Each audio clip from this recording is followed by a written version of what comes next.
નમસ્કાર મિત્રો, જય શ્રી કૃષ્ણ, જય માતાજી, હર હર મહાદેવ. કેમ છો બધા? સ્વાગત છે તમારું અમારા યુટ્યુબ ચેનલની અંદર. અને અત્યારે આજે છે વાર રવિવાર અને તમને પહેલાં હું મારા ભગવાનના દર્શન કરાવું અત્યારે મંદિરના.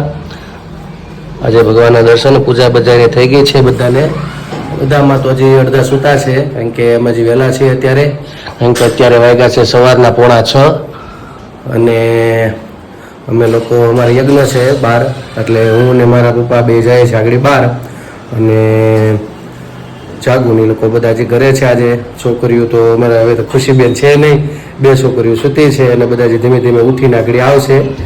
તો બસ, અને આજે પાછો દિવસ બહુ સારો છે જેને આપણે અત્યારે કહીએ ને, હમણાં તો માતૃ દિવસ હતો એવી રીતે આજે પિતાનો દિવસ છે, ફાધર્સ ડે જેને આપણે કહીએ છીએ. તો ફાધર ડેની સૌને બધાને શુભકામના. અને અત્યારે બસ મારે આજે કંઈ નાસ્તા કરવાનો છે ને, કારણ કે યજ્ઞમાં જવું એટલે. તો ચાલો આજે પિતાજીના આશીર્વાદ લઈને અને એની પાસેથી સારું સુવિચાર લઈ લઈએ અને પછી યજ્ઞ કરવામાં અમે નીકળશું. તો અમે લોકો યજ્ઞમાં જઈએ એ પહેલાં તમને મારા પપ્પાને મળાવું અને હું પણ એના આશીર્વાદ લઈ લઉં. આમ તો રોજ અમે પગે લાગીએ જ છીએ અને અમે લોકો એની સાથે રહીએ છીએ. તો આજે ફાધર ડે છે એટલે તમને પણ મારા પિતાશ્રીની મુલાકાત કરાવું.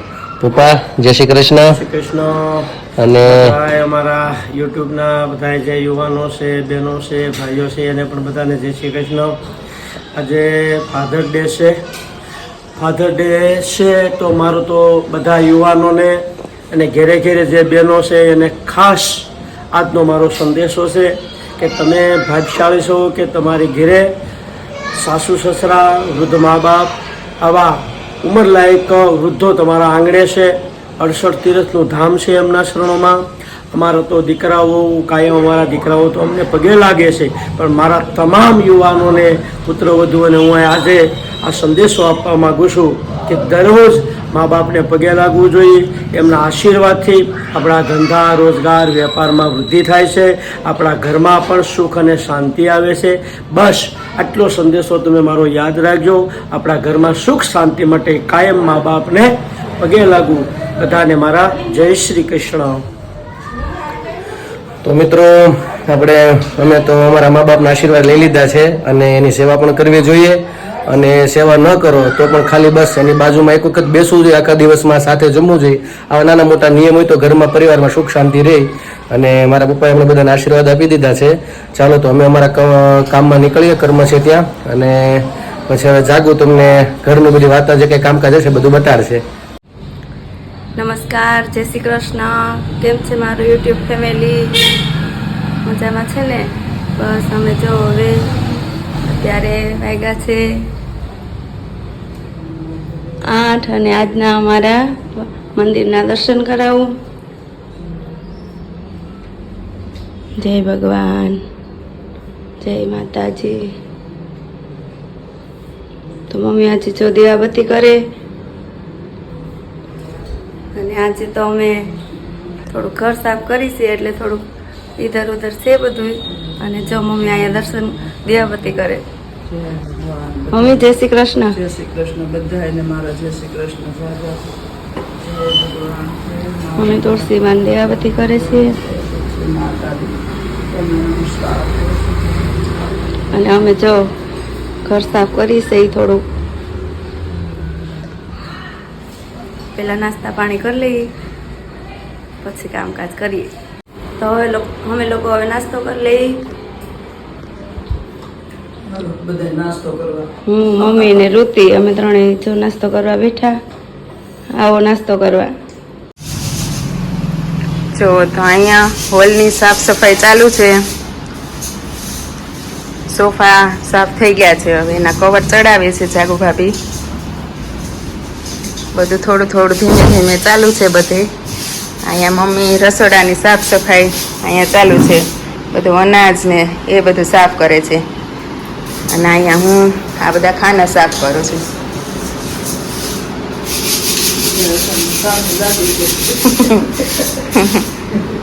અને આ સ્થાન દોરવા બે સૂતી છે એટલે અત્યારમાં થોડુંક કામ થઈ જાય, પછી તો આખો દિવસ કાંઈ થાય નહીં. એમાં આજે સન્ડે છે એટલે કાંઈ નહીં, ટ્યુશન સ્કૂલ કાંઈ નહીં. અત્યારે તો જો બપોરના વાગી ગયા છે 12 અને મમ્મી જો રસોઈ બનાવે ને અમારે હજી ઘર સાફ કરીએ એટલે થોડું ઘણું કામ છે. મમ્મી જો અહીંયા રસોઈ બનાવે. મમ્મી આજ શું રસોઈમાં બનાવવાનું? સોળી બટાટાનું શાક બનાવ્યું, લીલી સોળી હા. અને બટાટાનું શાક બનાવ્યું. છોકરીઓ હતું મોડું કાઢી લેવું, હા પછી ચટણી નાખવાની. હા કેરી છે. આજ પ્રદીપને પપ્પાને નથી, અમે એટલા જ છીએ. શાક, રોટલી, કેરી. શાક રોટલી ને કેરી. હજી જો કપડાં બધા ધોયા હુકવવાના. આજ તો બેન ઉઠા એ છો નાઈ કરે છે બાથરૂમમાં. અને હવે એને નાસ્તો ને કંઈક કરાવશું, કંઈક ચાદર પીવે તો પીવડાવી પછી ઉપર સીધું જમાડી દેવાનું. ને મમ્મી રસોઈ બનાવે ને અમે હજી થોડું કામ છે બાકી કરી. બસ જો બપોરનો ટાઈમ થઈ ગયો ને મમ્મી જો થાળ ધરે છે ને રોટલી બનાવે. થાળ ધરાઈ જાય પછી અમે લોકો જમવા બેસું. કામકાજ કરીને નવરા થયા. આ તો શાક રોટલી ને કેરી.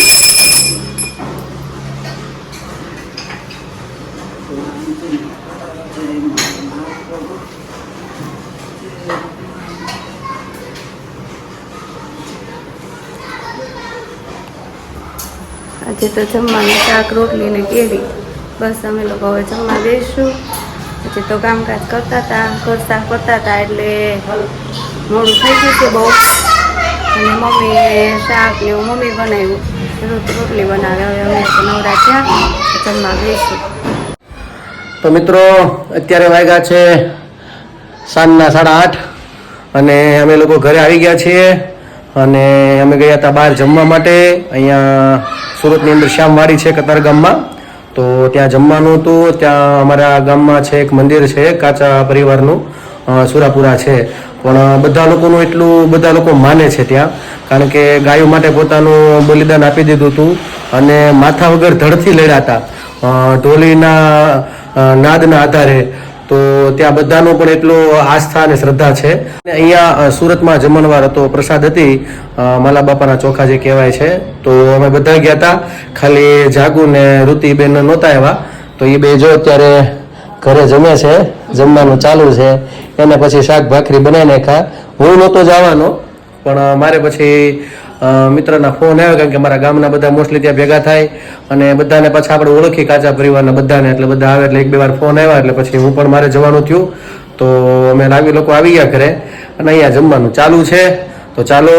અને આજે ફાધર ડે છે, તો મારી બાને કહી કે આપણને મા બાપ વિશે એક સારું આપણને કાંઈક કીર્તન ધૂન ભજન જે કાંઈ સારું હોય આપણને સંભળાવે.